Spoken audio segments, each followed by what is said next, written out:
15 songs, 1 year. And a question that still doesn't have a clean answer. Has any single year in R&B history ever hit harder? Because 1971 wasn't just a good year for the music, it was the year the music meant something different.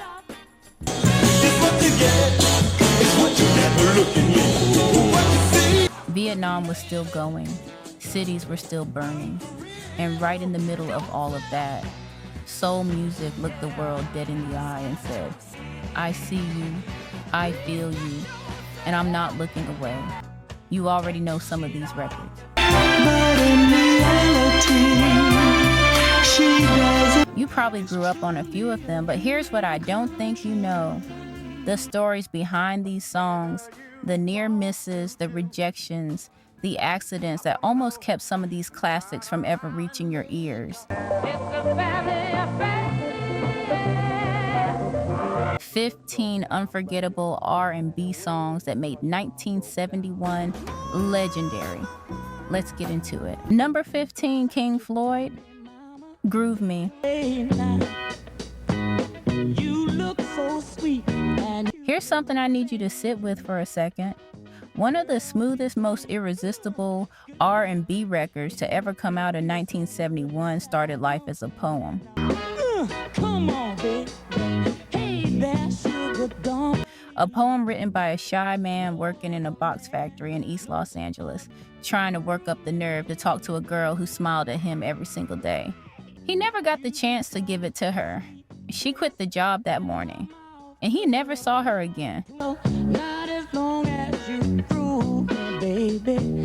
Oh. That man was King Floyd, a New Orleans native who tried and failed at a music career, moved back home and was punching the clock at the post office. Not exactly living his dreams. Come on, give me something, girl. But that poem stayed with him. And in May of 1970, he rode a bus to a small studio in Jackson, Mississippi called Malaco Records, walked in and recorded Groove Me in a single take. Here's the part that still gets me though. The label didn't even believe in it. They buried it as the B-side to another song entirely. And it was a New Orleans radio DJ named George Bennett who flipped the record over, put Groove Me on the air, and watched it catch fire across the South. Atlantic Records heard the noise, grabbed national distribution rights, and by early 1971, it was at number 1 on the R&B chart. Number 6 on the Billboard, the Hot 100. Over 1 million copies sold. You look so sweet. And if you've ever missed a connection, if you've ever let the moment pass and spent years wondering what might have been, then somewhere in that groove, you can feel exactly what King Floyd was holding on to. That longing, that warmth, that ache dressed up as the coolest record in the room. Come on, baby. Hey there, sugar dump. King Floyd quit the post office after Groove Me hit. He never came close to that kind of success again. But that one record, it was the best kind of accident.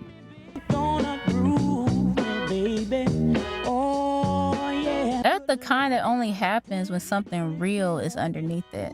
Number 14 is just as wild because it was born in the exact same studio on the exact same day. Number 14, Gene Knight, Mr. Big Stuff. You're never gonna get my love. Now because you. This one requires you to imagine something. You're at Malaco Studios in Jackson, Mississippi in the spring of 1970. King Floyd is down the hall finishing Groove Me in a single take. Oh, yes, you do now. Do you think I can? And in the next room, a woman named Gene Knight, a baker at a university in New Orleans who basically walked away from music after years of going nowhere, is about to record one of the most defiant, confident, flat-out fun songs in soul history. You're never gonna break my... Mr. Big Stuff, who do you think you are? Jean Knight walked into that session through a chain of connections, talked into it by a songwriter named Ralph Williams and producer Wardell Quizerg. And she delivered.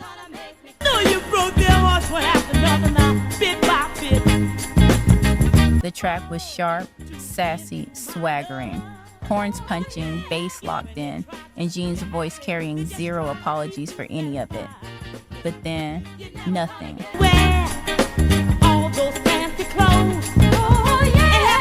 Stax Records heard it and passed. Atlantic passed. Multiple labels passed. The tape sat on a shelf, and Jean went back to her life. I'd rather give my love to a poor guy that has a love that's true. Then King Floyd's Groove Me blew up, and suddenly somebody at Stax remembered that other tape from the Moloko session. They went looking for it, retrieved it, and put it out in 1971, and it didn't just chart, it dominated.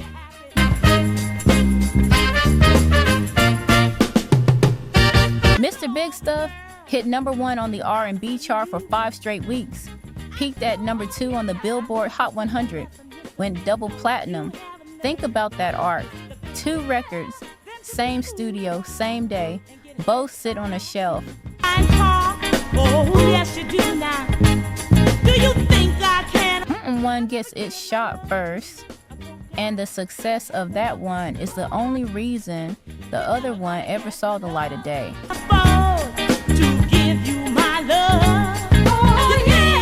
And if you've ever had someone tell you your work wasn't ready, wasn't right, wasn't for them, and then watch the exact same work blow up when someone else finally said, yes, you know exactly what that sounds like at 5 in the morning when the phone finally rings.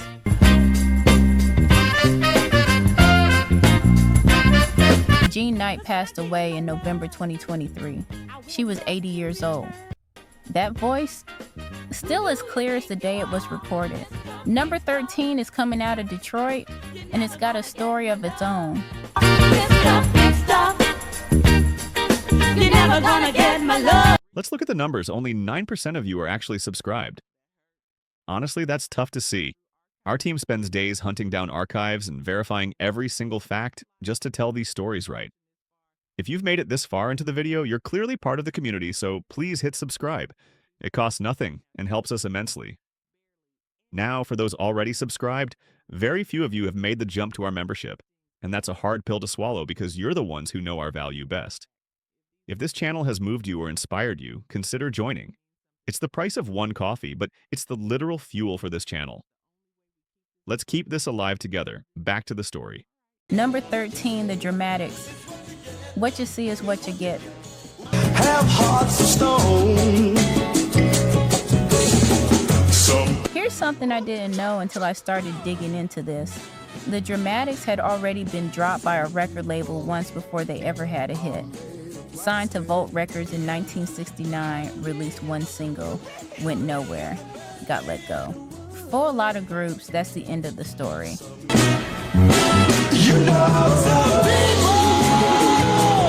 But in 1971, a Detroit songwriter named Tony Hester spotted them at a nightclub and walked over with the song. That song was "What You See Is What You Get." And the timing of that phrase couldn't have been more perfect.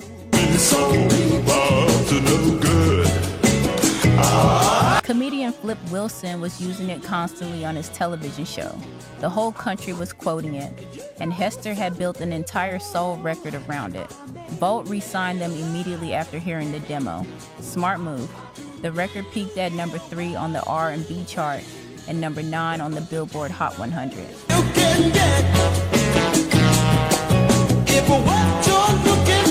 Public Enemy sampled the opening "Chuck, Chuck!" exclamation in Fight the Power.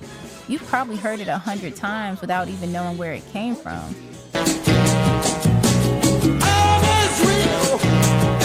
But here's what gets me about this one. The song is genuinely about something. It's a declaration of authenticity in a world full of phonies.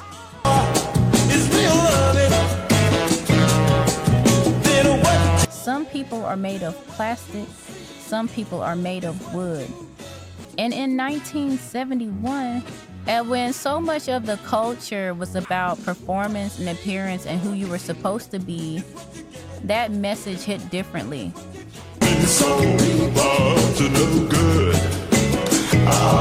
Tony Hester, the man who wrote and produced this record, the man who gave the Dramatics their career, developed a serious drug problem in the years that followed.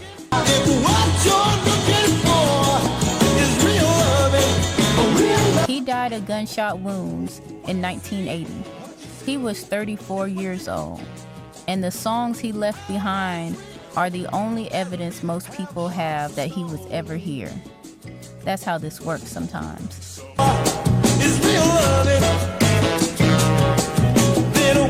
What the work outlasts everything, including the person who made it. Number 12 is a song that started out 13 minutes long and barely survived the edit.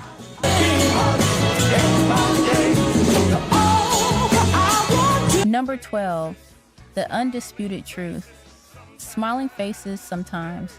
Faces show no traces of the. Stay with me on this one because the story behind Smiling Faces Sometimes is more layered than most people realize. The song was originally recorded by The Temptations in April of 1971. 13 full minutes.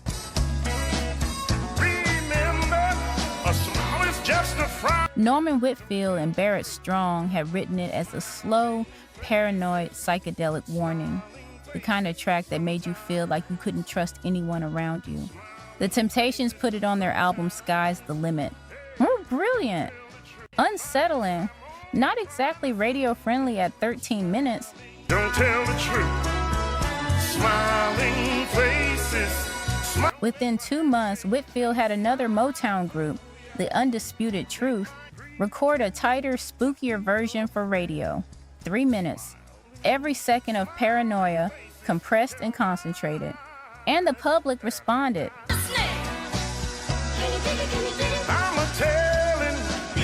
Smiling faces sometimes pretend to be your friend.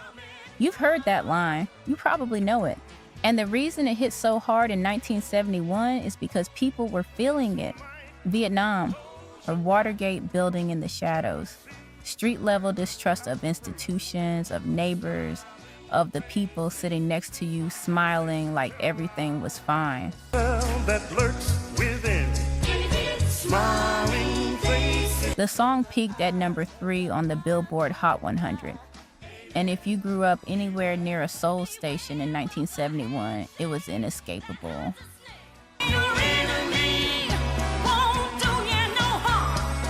But here's the thing I keep coming back to. The Undisputed Truth never had another hit close to this one.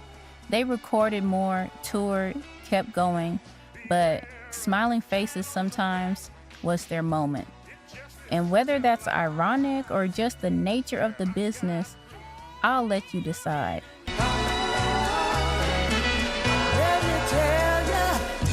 Sometimes the song is bigger than the people who sang it.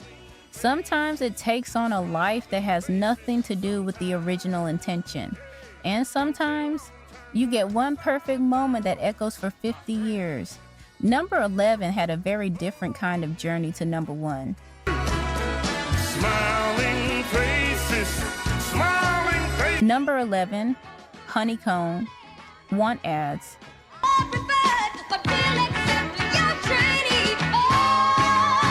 Here's what you need to know about Want Ads before anything else. Honeycomb wasn't the first group to record it, or the second. They were third.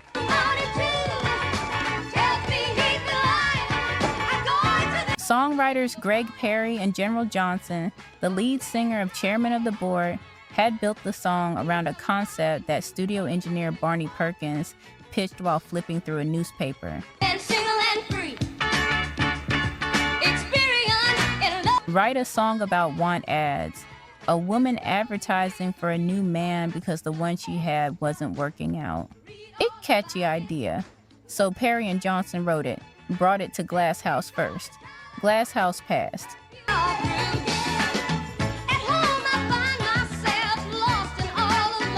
Then Frida Payne and her sister Sherry tried it.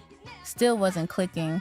Payne herself suggested they try Honeycomb, a trio of 3 backup singers who never had a major hit.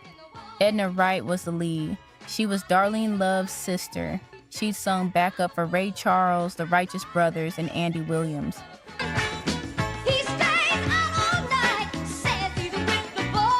And when she got into the studio with that track, something clicked. Wanted young man, I'm single and free. You know the rest.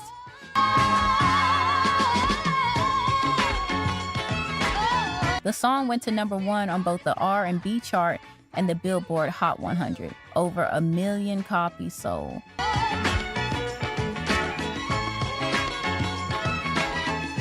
And one more detail I didn't expect. The rhythm guitar on that record was played by a 21-year-old session musician just starting out. His name was Ray Parker Jr.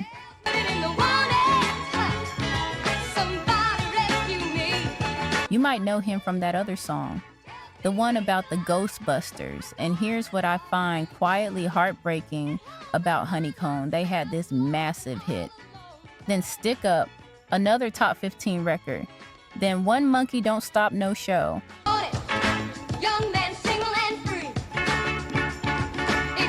And by 1973, it was over.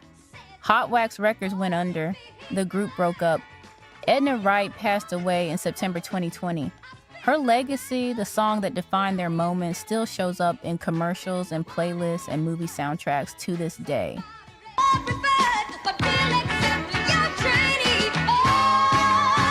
If you were the one who played Want Ads at someone's first Real House party, you already know which side of that story you're standing on.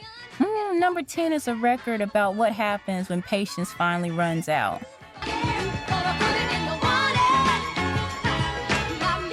Number 10, The Persuaders. Thin line between love and hate. Sweetest woman in the world could be the meanest woman. This is the one I need you to really listen to. Not just hear, actually listen. The Persuaders were a New York group signed to Atlantic Records in 1971. Thin Line Between Love and Hate was literally their first single.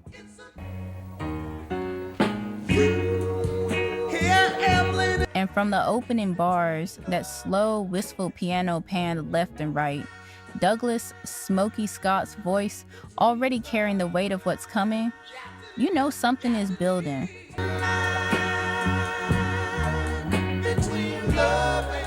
The story the song tells is simple on the surface. A man comes home at 5 a.m.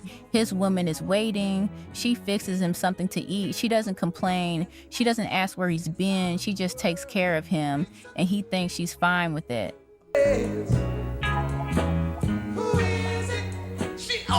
Then you hear the bridge, and then the end, and that's where the whole thing flips. He ends up in the hospital, bandaged from head to foot, and the implication is clear. He pushed too far. And the patience he mistook for weakness turned out to be something else entirely.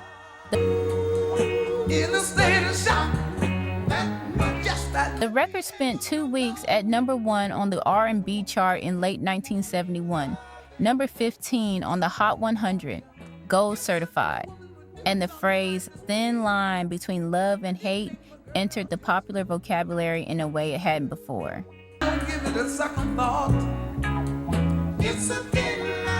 James Brown once referenced it directly, saying he always understood where that line was. Some guys heard this record and got comfortable. Some heard it and started paying closer attention. It's 5 o'clock in the morning. And if you've ever watched someone absorb more than they should, longer than they should, and then seen the moment they finally stopped, you know this song isn't just about one couple.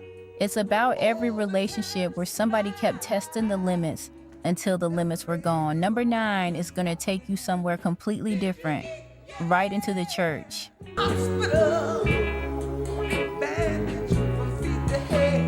Number 9, the Staple Singers, Respect Yourself.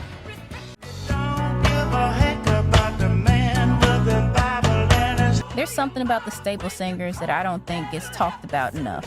They were a family. Roebuck popped Staples and his daughters, Cleotha, Yvonne, and Mavis. Gospel roots all the way down.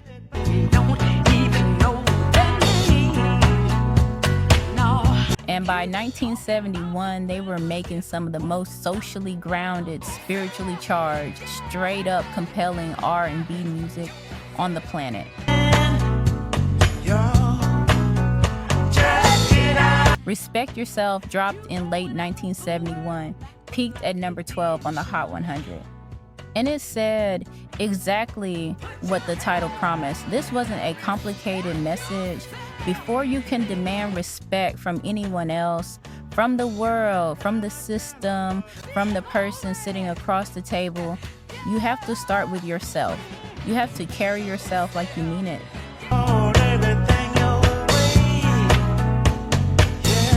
And if you've ever been to a Sunday dinner where one of the elders in the room said something that stopped the whole table, not because they raised their voice, but because the weight behind the words demanded silence. You know exactly what this song feels like in your chest.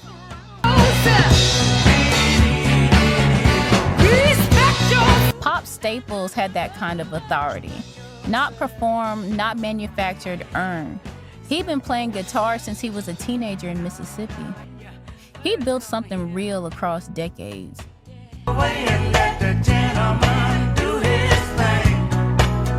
And when his voice came through on a record, it didn't feel like a performance. It felt like a conversation you needed to have. And the Staple Singers would go even bigger in 1972 with I'll Take You There. But Respect Yourself is the one I keep coming back to because the question it asks never goes out of date.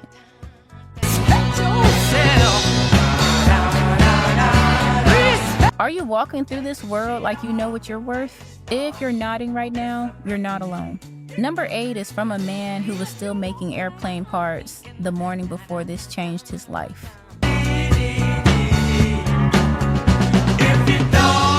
Number 8, Bill Withers, Ain't No Sunshine, 32 years old. Too long, anytime she goes away. Working on the floor of an aircraft factory in Burbank, California, making parts for Boeing 747s. That's where Bill Withers was when he wrote Ain't No Sunshine. I'm where she's gone. Not as a young man chasing his first dream, as a grown man chasing his second one after a decade in the Navy, after years of day jobs and demo tapes and doors that didn't open. He'd signed with the Sussex Records in 1970. He had a debut album in the works. Wonder this time. He had 4 3-hour recording sessions scheduled with Booker T. Jones as producer, and he had this song he'd written after watching a 1962 movie called Days of Wine and Roses, a film about 2 people who were bad for each other and couldn't stop going back. Anytime she goes away. It's like going back for seconds on Rat Poison, he said. Sometimes you miss things that weren't particularly good for you. When they got to the bridge in the studio, Withers planned to write more lyrics there. Ain't no sunshine when you... He had a placeholder instead. I know, over and over, 26 times. Booker T stopped him. Leave it like that. And there was Graham Nash sitting right there in the studio, Stephen Stills on guitar, Al Jackson Jr. on drums, the Stax rhythm section all around him, these legends. And this factory worker decided to trust them. She goes away. Ain't No Sunshine peaked at number 3 on the Billboard Hot 100 and number 6 on the R&B chart. It won the Grammy for Best R&B Song in 1972. And the record company gave him a gold toilet seat when the song went platinum, which is either the funniest or the most appropriate trophy in music history, depending on how you look at it. Anytime. In October of 1971, Bill Withers received 2 letters in the same mailbox on the same day. The first was from his old employer, offering him his job back at $3.50 an hour. The second was from The Tonight Show, inviting him to perform on NBC. He kept his old job. I know, hey, I ought to leave the young thing alone. Even after the hit. Because he knew how this business worked and he wasn't going to trust it just because one song caught fire. That's the kind of emotional intelligence Ain't No Sunshine was made of. Number 7 is quieter, but it cuts just as deep. Too long, anytime she goes away. Number 7, The Chi-Lites, Have You Seen Her? 1 month. If Ain't No Sunshine is about the ache of someone leaving, Have You Seen Her is what comes after, when the leaving has been so long that the absence has taken on a shape of its own. Having someone to lean on, and I'm lost. The Chi-Lites were a Chicago group. Eugene Record was the lead voice, and Have You Seen Her opens with a spoken word passage. A man walking down the street, noticing couples, noticing families, remembering before the music even kicks in. To the movies, maybe to the park. I have a seat. Well, that structural choice is everything. Most R&B singles in 1971 were fighting for your attention from the first bar. Have You Seen Her makes you wait. It lets the loneliness build before it gives you the release of the melody. And when those horns finally come in, mournful, patient, sweeping, it arrives like something you were already feeling and just hadn't named yet.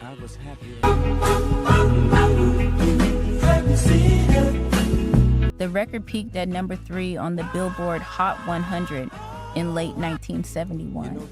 And if you've ever lost someone, not to death, and not to a dramatic ending, but just to time and distance and the slow drift of lives going separate directions, and then walk through a public place and seen them everywhere in everyone else's face. You know what this song is actually about?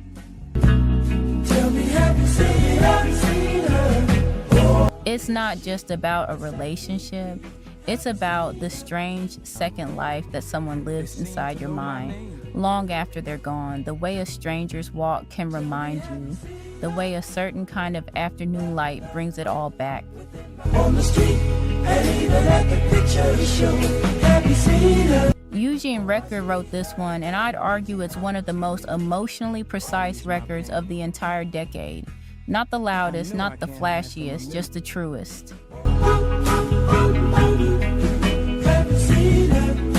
Number 6, Stevie Wonder, If You Really Love Me.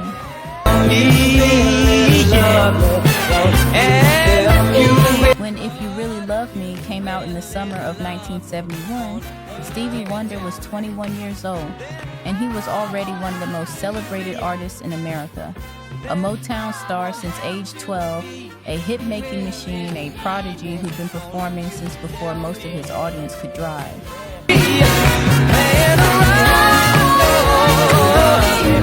But 1971 was the year he started negotiating what would become one of the most consequential deals in music history. And Stevie was approaching the end of his Motown contract. He'd already recorded hits across a decade.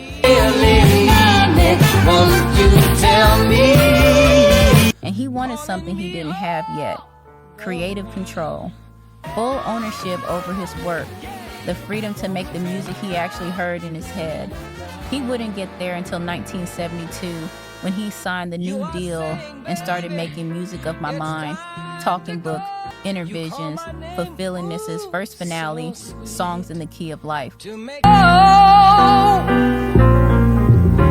First the feeling. That run, the run that changed what an album could be.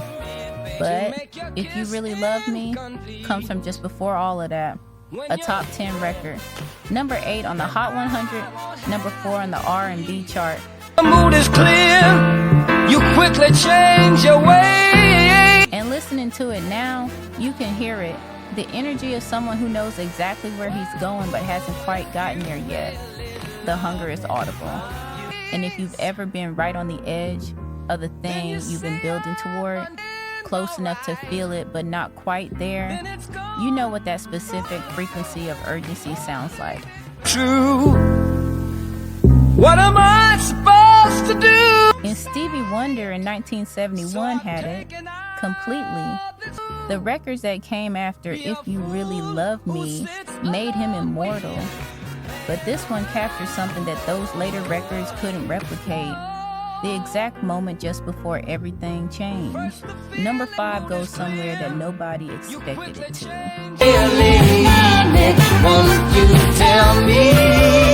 Number 5, Isaac Hayes, theme from Shaft.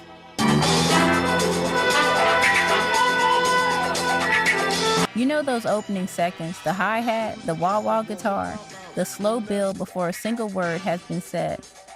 Theme from Shaft doesn't introduce itself, it announces itself. You see, this cat Shaft is a bad mother. Isaac Hayes had agreed to score the 1971 film Shaft for a specific reason. He told the production company he wanted to audition for the lead role. Richard Roundtree had already been cast. They just didn't bother telling Hayes that. He kept his end of the deal anyway.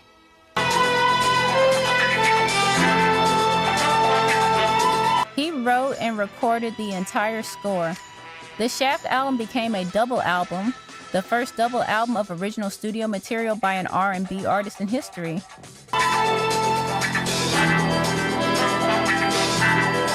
The album itself went to number 1 on the Billboard 200.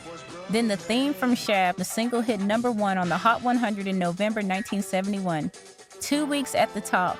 And then at the Academy Awards in 1972, wearing a chainmail vest and then switching to a tuxedo for the actual ceremony.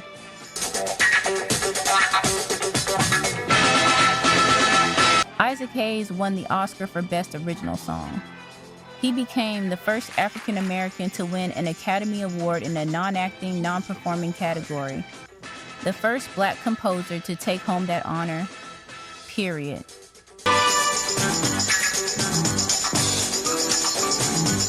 The Academy had actually tried to disqualify it beforehand, claiming that because Hayes didn't write traditional musical notation, it wasn't his composition.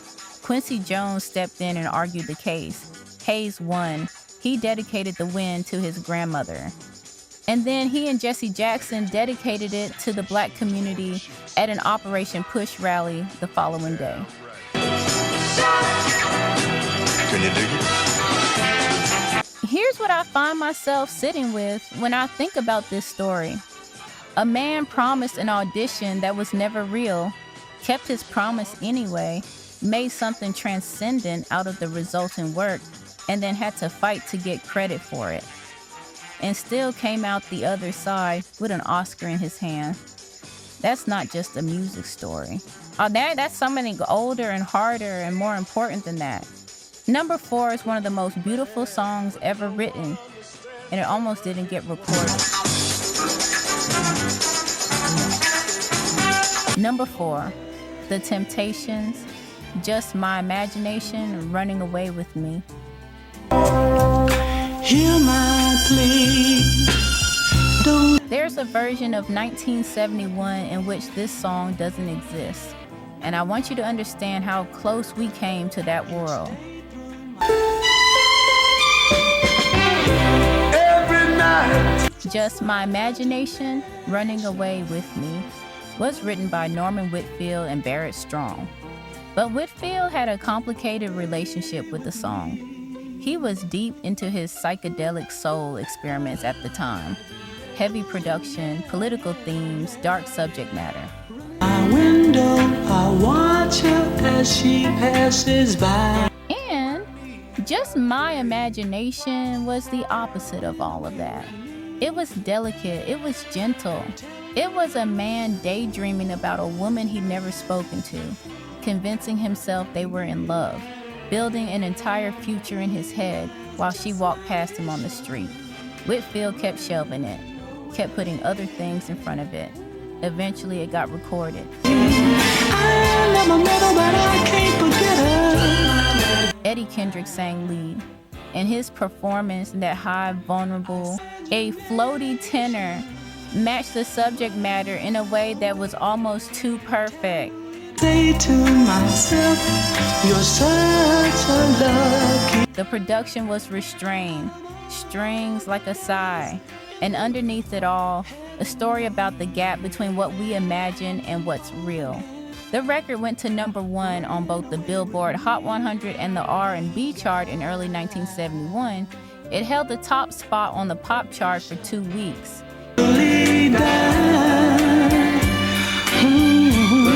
And if you've ever built something entirely in your mind, a relationship, a future, a version of someone, and then had to face the reality that none of it was there. You know, this song isn't about romance. It's about the things we do to survive the distance between what we want and what we have. And some of y'all just said something out loud right now. I heard you. Number 3 is going to take you somewhere that feels like the beginning of something, not the end.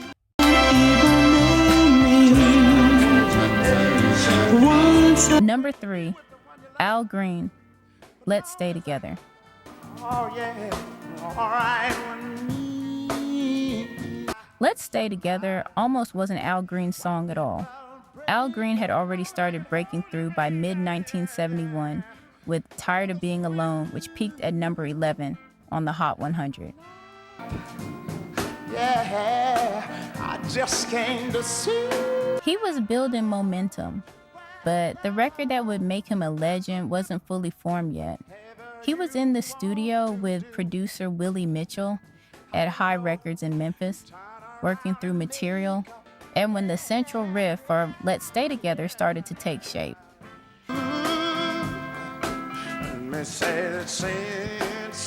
The story goes that Green, Mitchell, and drummer Al Jackson Jr. were jamming when the bones of the melody appeared. Green didn't have lyrics yet. He went home, thought about it overnight, and came back with the words. The recording came together fast.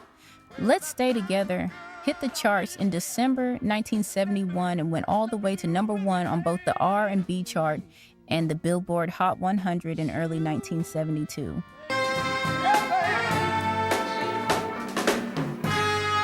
But the foundation of that song, the emotional core of it, belongs entirely to 1971.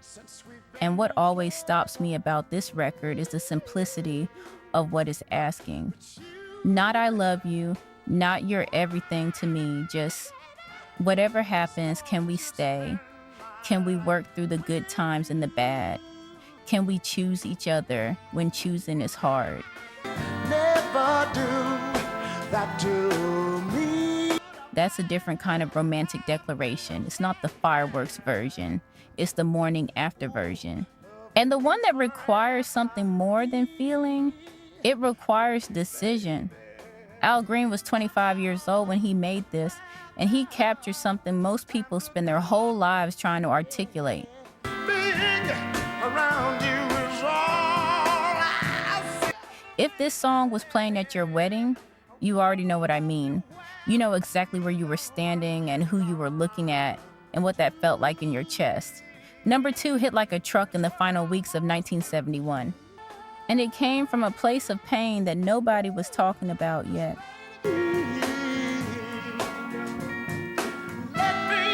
Number 2, Sly and the Family Stone, Family Affair. By the time Family Affair arrived in December 1971, something had already shifted inside the Sly and the Family Stone universe. The joy and the communal energy that had defined them. One child grows up to be. That spirit of everybody in this together was giving way to something darker, more paranoid, more isolated. Sly Stone had stopped touring consistently. He moved into a mansion in Bel Air.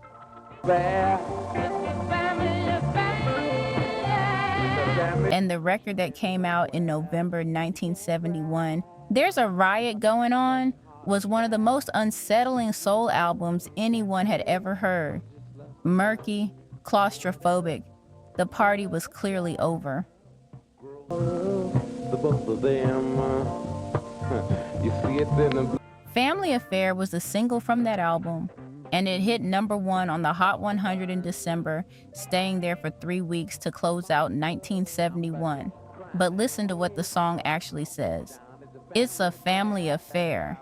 It's not celebratory, it's resigned.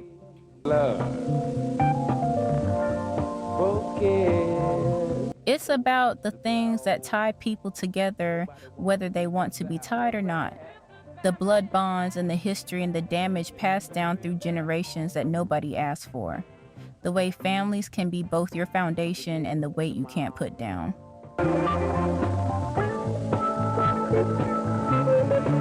Rose Stone sang parts of it. A drum machine provided the backbone, one of the first major R&B hits to do that.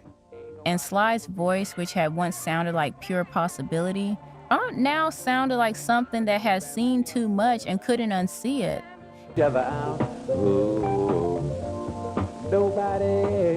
And if you've ever sat at a family gathering, watching dynamics play out that have been playing out your whole life, knowing that love and dysfunction often live in the same address, then Family Affair wasn't just a song, it was a recognition.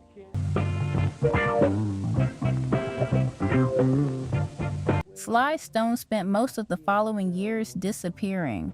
The genius was never really in question. What happened to it afterward, that's a different, harder conversation. And #1 is the record that defines everything. Well, you can't cry 'cause you look broke down. #1, Marvin Gaye, What's Going On? For only love can conquer. There is before What's Going On, and there is after. Marvin Gaye had been one of Motown's most successful artists for nearly a decade. Hits, duets, soul review shows. Can't see what's going on. What's going? He was part of the machinery, and Berry Gordy, who built the most successful black-owned business in American history, ran that machinery according to a very specific vision. Singles, hits, crossover appeal. Nothing too heavy, nothing too political.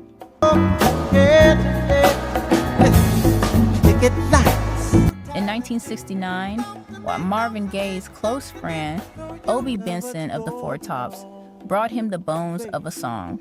Benson had witnessed a police confrontation in San Francisco's Golden Gate Park and couldn't stop thinking about it.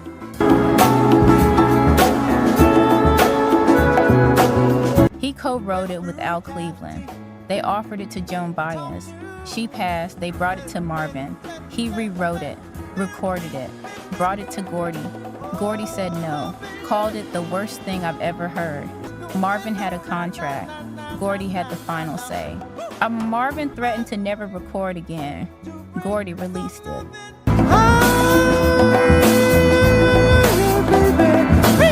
What's Going On hit the top of the R&B chart in February 1971 and peaked at #2 on the Billboard Hot 100.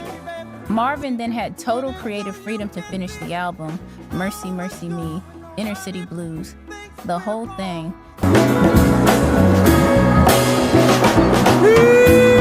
The full What's Going On album spent 9 weeks with songs at #1 on the R&B chart across 1971.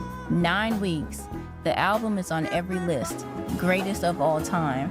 Culturally, historically, aesthetically significant, one of the most important documents ever made by an American artist.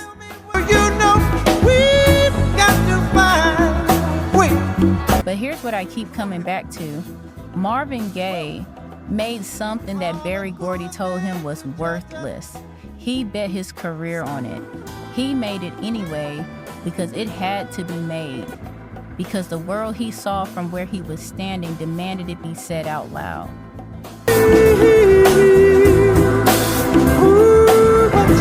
What's going on? It's not a statement, it's a question. It's the most honest question anyone could have asked in 1971. And 50 years later, it still doesn't have a clean answer.